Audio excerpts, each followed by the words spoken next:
आदरणीय मेरे किसान भाइयों, बहुत बहुत नमस्कार और कोटि कोटि प्रणाम। मैं टीके भारद्वाज महिंद्रा एंड महिंद्रा में फार्म मशीनरी सेल्स विभाग में आप सभी लोगों का हार्दिक अभिनंदन करता हूँ। आज मेरे लिए बड़े हर्ष का विषय है, मेरे लिए बड़े गौरव की बात है कि मुझे आज एक मौका दिया गया है कि मैं अपने दिल की बात आप लोगों के समक्ष रख सकूं। सबसे पहले मैं आप लोगों का सही दिल से धन्यवाद देना चाहूँगा कि आपने पिछले 6 महीनों में जिस समय पूरे भारतवर्ष का चक्का रुका हुआ था, लोग डरे और सहमे हुए थे, उस समय में आपने अपने मेहनत से, अपने अथक प्रयास से भारत में जिस तरीके से अन्न पहुंचाया, लोगों के अंदर जो डर समाया हुआ था, आपके सहयोग से, आपके अथक प्रयासों से आज शायद हम सब लोग इस धरती के ऊपर जिंदा है। और हम ये जरूर कहना चाहेंगे कि आप हमारे अन्नदाता हैं और हम अपने अन्नदाता का कोटि कोटि प्रणाम करना चाहेंगे। आज जिस तरीके से भारतवर्ष में कृषि के क्षेत्र में एक नयापन आ रहा है, हमारी जिम्मेदारी है, हमारा कर्तव्य है कि हम आपको ज़्यादा से ज़्यादा विभिन्न प्रकार के कृषि यंत्र उपलब्ध कराएं, जिससे कि आपको कार्य करने में आसानी हो। और हमें पूरा विश्वास है कि जिस तरीके से भारत सरकार और महिंद्रा दोनों मिलकर के आपको ट्रैक्टर मैकेनाइजेशन और फार्म मैकेनाइजेशन के क्षेत्र में आपको सारी सुविधाएं हम उपलब्ध कर रहे हैं। आज अगर हम देखें, पिछले 3 वर्षों में हमने जिस तरीके से अपने किसान भाइयों को नए प्रकार के, विभिन्न प्रकार के नए उपकरण कृषि क्षेत्र में दिए हैं, उदाहरण के तौर पे हमने पोटैटो प्लांटर, हमने राइस ट्रांसप्लांटेशन, हमने फार्म मशीनरी के क्षेत्र में ट्रैक्टर माउंटेड हार्वेस्टर, इस प्रकार के जो नए टेक्नोलॉजी के उत्पाद आपको दिए हैं, उम्मीद है आपको इससे बहुत ज़्यादा फायदा होगा। और आने वाले समय में भी हमारी ये जिम्मेदारी है कि हम आपकी ज़रूरतों के अनुसार, आपके डेली कार्य करने में जो परेशानी आपको आ रही है, उसके रिलेटेड जिस प्रकार के उत्पाद की जरूरत आपको है, वो हम आपको उपलब्ध कराएं। आज अगर हम देख रहे हैं कि महिंद्रा, जो कि भारतवर्ष में पिछले 36 सालों से नंबर 1 है और विश्व में 1 नंबर की कंपनी है, वो किस तरीके से अपने किसानों के नजदीक जाकर के उनकी जरूरतों को समझे और उसके अनुसार उनको मैकेनाइज करे और उसके लिए सही प्रकार का कम कीमत में उपकरण दे। मैं आपको कुछ चीजों के बारे में बताना चाहूँगा। आज हमने जिस तरह से नए यंत्रों की खोज की है, उनका आविष्कार किया है। उदाहरण के तौर पे आज अगर हम लैंड प्रिपरेशन की बात करें तो महिंद्रा का रोटावेटर, जो कि बहुत सुरक्षित और कार्य में सकुशल और उससे आपका जल्दी काम होता है, एक नई टेक्नोलॉजी के साथ हमने एक अपना महिंद्रा ZLX प्लस दिया है, वो बहुत कार्य में अच्छा है।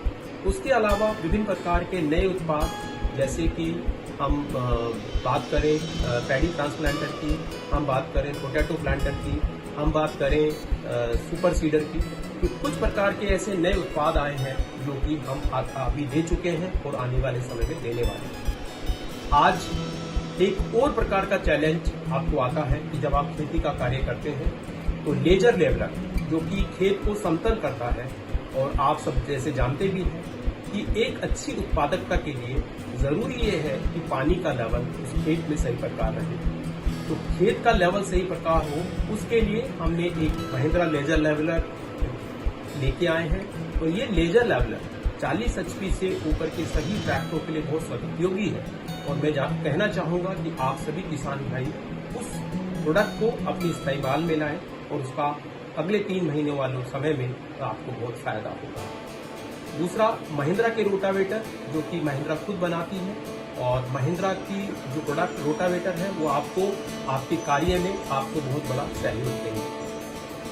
अब कुछ नई और चीजें हम लेके आए हैं। महिंद्रा के जो बेलर्स हैं, राउंड बेलर्स हैं, स्क्वायर बेलर्स हैं, उसमें जो प्रोडक्ट हम नई टेक्नोलॉजी जो हमारी टर्की में हमारे फैक्ट्रीज हैं उनसे वो प्रोडक्ट हम लेके आए हैं। उम्मीद है जब आप उन प्रोडक्ट का इस्तेमाल करेंगे, उन प्रोडक्ट से आपकी उत्पादकता में, आपके खेत की उत्पादकता में आपको बहुत फायदा मिलेगा। मैं ज़्यादा समय नहीं लूँगा। मैं आप लोगों से निवेदन करूँगा कि आप अगले 7 दिन में हमारे जो प्रोग्राम में हमारा चल रहा है फार्म मैकेनाइजेशन मेला जो है, इसमें ज़्यादा से ज़्यादा भागीदार करें और हमें सहयोग करें और हमारी डीलरशिप पर आए और ज़्यादा से जानकारी आप हमारी डीलरशिप से लें। और एक बार फिर से मैं अपने अन्नदाता का कोटि कोटि प्रणाम, बहुत बहुत धन्यवाद।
ನನ್ನ ಹೆಸರು ಸಿದ್ದರಾಜು ಅಂತ.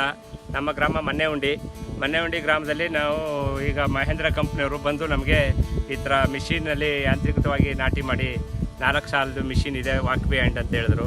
ಅದರಿಂದ ನಮಗೆ ಇವತ್ತು ಒಟ್ಲಾಕಕ್ಕೆ ನಾವು ರೆಡಿ ಮಾಡಿದ್ದೀವಿ.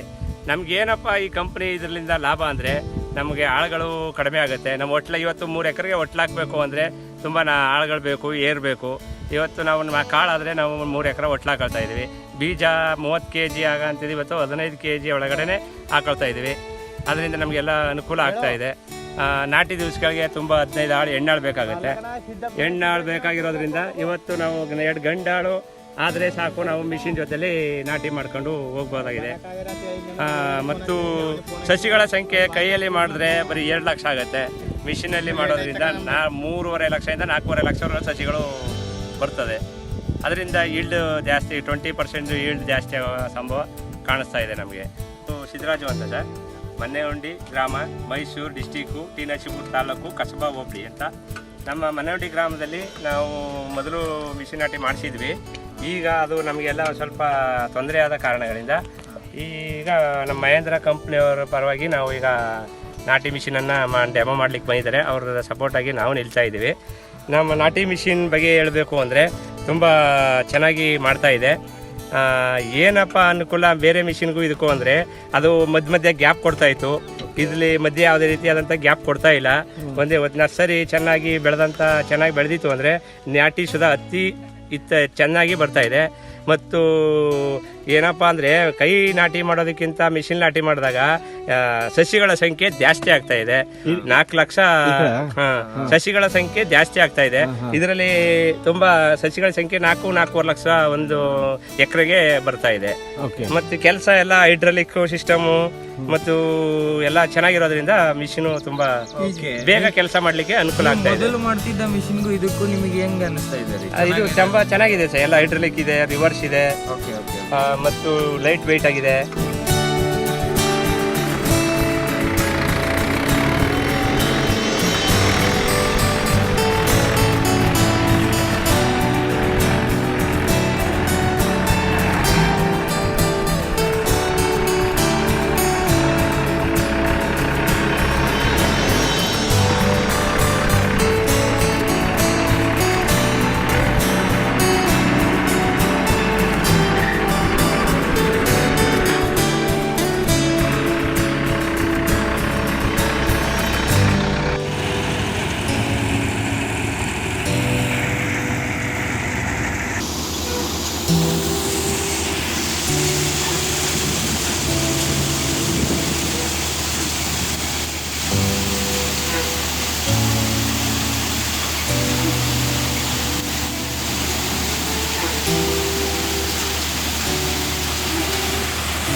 Cutter blade position adjustment.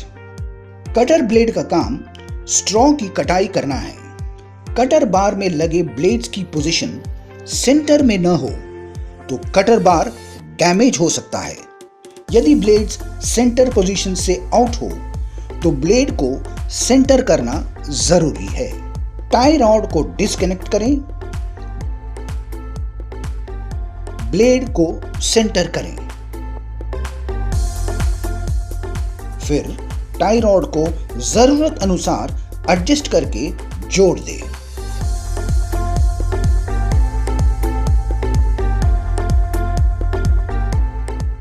फिर नीचे के बोल्ट को टाइट कर दें।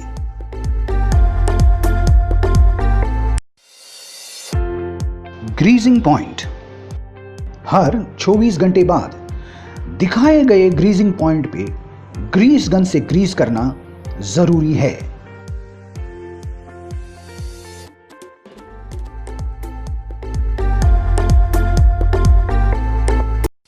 सीव हाइट एडजस्टमेंट। छन्ने की सही एडजस्टमेंट फसल से भूसा उठाने के लिए आवश्यक है। यदि सीव की हाइट ज्यादा हो तो ब्लोअर सीव से भूसा नहीं उठा सकता, और अगर हाइट ज्यादा हो तो ब्लोअर सीव से भूसा के साथ धान भी उठा लेगा। इसीलिए जरूरत अनुसार सीव की हाइट को एडजस्ट करना जरूरी है। इसीलिए सीव हाइट एडजस्टमेंट में दिए गए लॉक नट को ढीला करें, फिर ऊपर दिए गए बोल्ट को टाइट या लूज करके जरूरत अनुसार सीव की हाइट को एडजस्ट करें, फिर लॉक नट को टाइट कर दें। ध्यान रहे दोनों तरफ से सही एडजस्टमेंट करना जरूरी है, नहीं तो सीव डैमेज हो सकता है। Adjustment of concave and thresher distance. Straw की थ्रेशिंग सही तरह से होने के लिए थ्रेशर और कॉनकेव यानी कि जाली के बीच की सही दूरी बहुत आवश्यक है।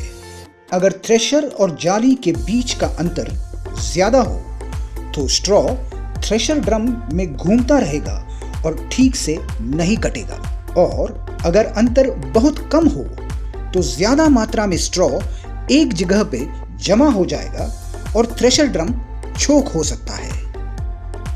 इसलिए थ्रेशर और जाली के बीच का अंतर जरूरत अनुसार एडजस्ट करना बहुत जरूरी है। इनको एडजस्ट करने के लिए जिस साइड से एडजस्टमेंट करने के लिए जगह दी गई है उस पे दिए गए बोल्ट को ढीला करें।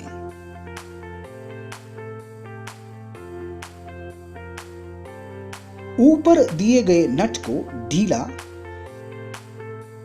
या कसने पे जाली और थ्रेशर के बीच का अंतर घटाया या बढ़ाया जा सकता है। अंतर सुनिश्चित करने के बाद दोनों तरफ से फिटमेंट पे दिए गए बोल्ट्स को कस दे, फिर इस बोल्ट को जगह पे कस दे। आमतौर पर स्ट्रॉ की अच्छी कटाई के लिए इस अंतर को 25 मिलीमीटर यानी कि 1 इंच रखा जाता है। Thresher drum balancing. थ्रेशर एक हाई स्पीड रोटेटिंग मशीन है जिसमें ड्रम का बैलेंस होना काफी मात्रा में जरूरी है, वरना मशीन में अधिक वाइब्रेशन और आवाज आ सकती है। थ्रेशर ड्रम बैलेंसिंग चेक करने के लिए थ्रेशर ड्रम को हाथ से घुमाएं। अगर थ्रेशर ड्रम धीमी होने के बाद एक जगह पर रुक जाए तो थ्रेशर ड्रम की बैलेंसिंग ठीक है, पर अगर थ्रेशर ड्रम रुकने के बाद फिर से उल्टी दिशा में रोटेट करने लगे तो थ्रेशर ड्रम की बैलेंसिंग सही नहीं है। थ्रेशर ड्रम की बैलेंसिंग करने का तरीका। थ्रेशर ड्रम अगर बैलेंस्ड नहीं है तो ये रुकने के बाद उल्टी दिशा में घूमना शुरू कर देगा। उल्टी दिशा में घूमते हुए जिस स्ट्रिप में ज्यादा वेट है वह स्ट्रिप नीचे जाके थ्रेशर ड्रम रुक जाएगा। करना यही है कि जो स्ट्रिप नीचे जाके रुक जाए उसे 90 डिग्री के एंगल में उठाकर आगे की तरफ ले। उसके विरुद्ध दिशा में जो स्ट्रिप है उस पे वेट डालें। वेट थोड़ा थोड़ा करके तब तक ऐड करते जब तक दोनों तरफ एक समान वेट हो जाए। अब जब दोनों तरफ एक समान वेट है तो थ्रेशर ड्रम एक जगह पे रुक जाएगा। डाले गए वेट को थ्रेशर ड्रम के साथ उस स्ट्रिप पे वेल्ड कर दें। थ्रेशर ड्रम को घुमा के देखें और अगर थ्रेशर ड्रम धीमे होके एक जगह पे रुक जाए तो थ्रेशर ड्रम की बैलेंसिंग ठीक हो गई है। अगर थ्रेशर ड्रम का कोई बीटिंग बोल्ट खराब हो गया हो, यदि निकल गया हो, तो इस वजह से होने वाले अनबैलेंसिंग को ठीक करने के लिए जो बोल्ट खराब या निकला हुआ है उसके बराबर विरुद्ध दिशा के बोल्ट को निकाल दें और काम जारी रखें। नया बोल्ट मिलने के बाद दोनों को फिर से जोड़ दें। सीव कैम एडजस्टमेंट। अगर सीव बेल्ट का टेंशन कम हो गया हो और सीव बेल्ट और सीव पुली में स्लिपेज हो रहा हो तो सीव कैम एडजस्टमेंट करना जरूरी है। सीव कैम के एडजस्टमेंट से सीव बेल्ट का टेंशन जरूरत अनुसार एडजस्ट किया जा सकता है। सीव कैम पे दिए गए 4 बोल्ट्स को ढीला करें।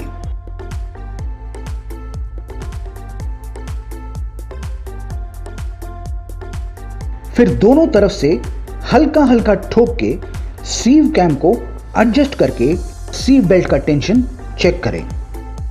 फिर बोल्ट्स को उसी जगह पे टाइट कर दें। इस तरह से सीव बोल्ट के टेंशन जरूरत अनुसार एडजस्ट किया जा सकता है। Greasing point. समय समय पर इन सभी ग्रीजिंग पॉइंट पर ग्रीस गन से ग्रीस जरूर करें।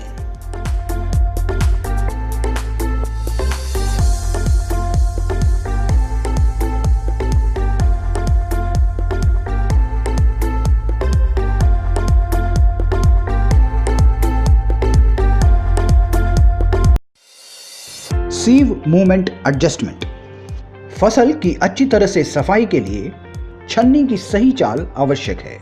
छन्नी की चाल को एडजस्ट करने के लिए पुल्ली पे दिए गए कैम का एडजस्टमेंट करना जरूरी है। बेल्ट से लेके सीव की दूरी को नापे और फिर पुली को हाथ से एक बार घुमा ले ताकि एक रोटेशन में हुए सीव की चाल का पता चले। अगर चाल को बढ़ाना या कम करना हो तो एडजस्टमेंट करें। कैम के ऊपर के कवर को निकाल दें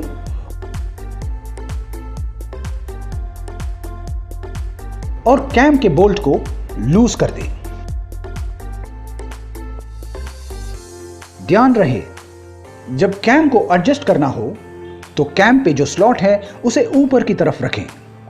फिर कैम को थोड़ा ठोक के सीव की चाल को बढ़ा सकते हैं। कैम की चाल सामान्य रूप से 1 इंच रखनी चाहिए। उसके बाद कैम के बोल्ट को टाइट कर दें।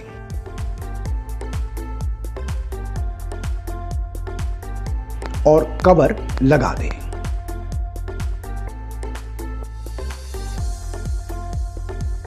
फिर हाथ से एक बार पुली को रोटेट करें और एक रोटेशन में हुए सीव की चाल को चेक करें। Belts and pulleys. अलग अलग ट्रैक्टर मॉडल के अनुसार main gear pulley, thresher pulley और main pulley to thresher pulley belt का चुनाव किया जा सकता है। स्ट्रॉ रीपर में लगने वाले अन्य सभी बेल्ट्स और पुलीज की सेटिंग को बदलने की जरूरत नहीं है। अलग अलग ट्रैक्टर्स के लिए main gear pulley, thresher pulley और बेल्ट का कॉम्बिनेशन अलग अलग होता है, जो इस प्रकार हैं। दिए गए ट्रैक्टर मॉडल्स के लिए 16 इंच यानी कि 406 मिलीमीटर की मेन पुली का उपयोग किया जाता है और 10 इंच यानी कि 254 मिलीमीटर की थ्रेशर पुली का उपयोग किया जाता है और मेन पुली टू थ्रेशर पुली को जोड़ने के लिए बेल्ट नंबर C81 का उपयोग किया जाता है। अन्य सारे बेल्ट और पुली फिक्स रहेंगे।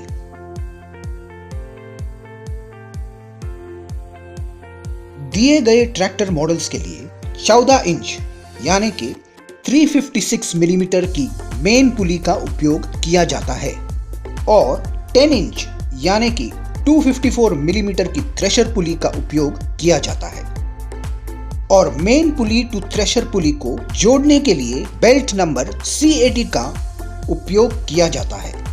अन्य सारे बेल्ट और पुली फिक्स रहेंगे।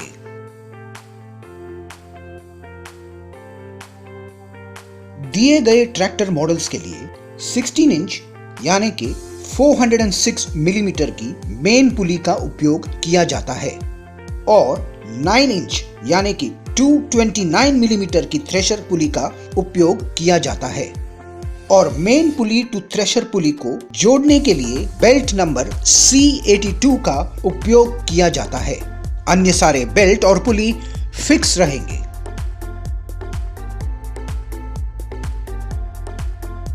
दिए गए ट्रैक्टर मॉडल्स के लिए 10 इंच यानी कि 254 मिलीमीटर की मेन पुली का उपयोग किया जाता है और 11 इंच यानी कि 279 मिलीमीटर की थ्रेशर पुली का उपयोग किया जाता है और मेन पुली टू थ्रेशर पुली को जोड़ने के लिए बेल्ट नंबर C75 का उपयोग किया जाता है। अन्य सारे बेल्ट और पुली फिक्स रहेंगे। Filter adjustment.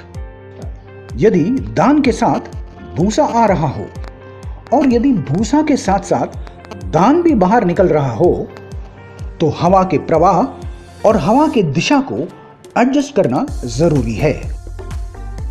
हवा के प्रवाह और दिशा फसल को अच्छी तरह से साफ करने के लिए आवश्यक है।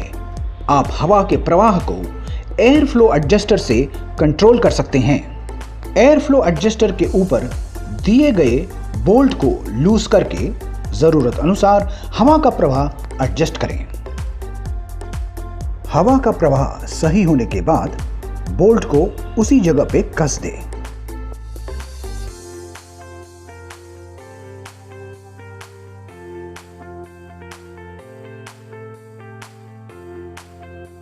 नीचे दिए गए एक्सटेंशन को एडजस्ट करके फसल से भूसा निकालने के दिशा को एडजस्ट कर सकते हैं।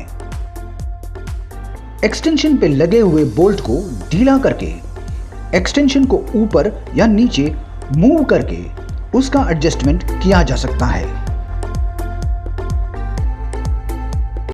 ನಮಸ್ಕಾರ ಎಲ್ಲ ರೈತ ಬಾಂಧವರಿಗೂ ವಿಜಯ್ ಕೃಷ್ಣ ಮಾಡುವ ನಮಸ್ಕಾರಗಳು. ತಾವು ತಮ್ಮ ಕುಟುಂಬದವರು ಎಲ್ಲ ಆರೋಗ್ಯವಾಗಿದ್ದಾರೆ ಎಂದು ಭಾವಿಸಿ ನಾನು ಎರಡು ಮಾತನಾಡಲು ಇಚ್ಛಿಸುತ್ತೇನೆ.